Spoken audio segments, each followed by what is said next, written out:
Hi, freepercussionlessons.com, here to help solve the riddle of rattling timpani. I've experienced it, my colleagues have experienced it. I know that it's a real problem among school drums because they get moved around and they may not get the best care all the time. You go to play your drum and there's a terrible rattle. It can be very frustrating to find it, but usually the rattle is easily identifiable if you know where to look. So, luckily I don't have a rattle on this drum, but place to look first if your drum is rattling is the tuning gauge. Okay? There are a few things that can become loose and rattle sympathetically with the sound of the drum.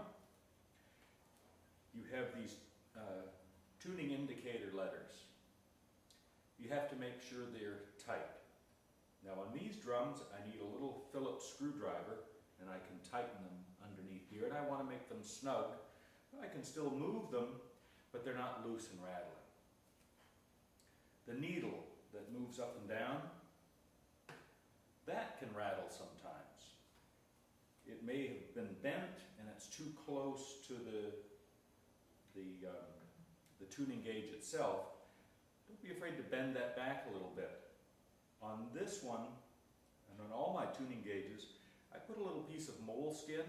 That's something you can buy at the drugstore. It's just a self-adhesive felt, really. It's in the foot section. People use it to, like a band-aid, to protect their feet from shoes that hurt their feet. Take a little sliver of that, bend it in there, and it'll stop any plastic on metal or metal on metal vibrations if things happen to be touching. There are a couple of screws here, make sure they're tight. Very common problem is the adjusting screws. There's two parts to this.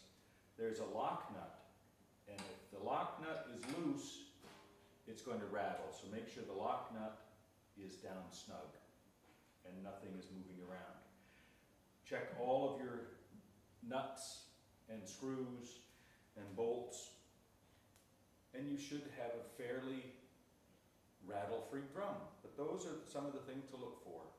So, freepercussionlessons.com, helping you solve the mystery of the rattling drum. We'll see you later. Bye.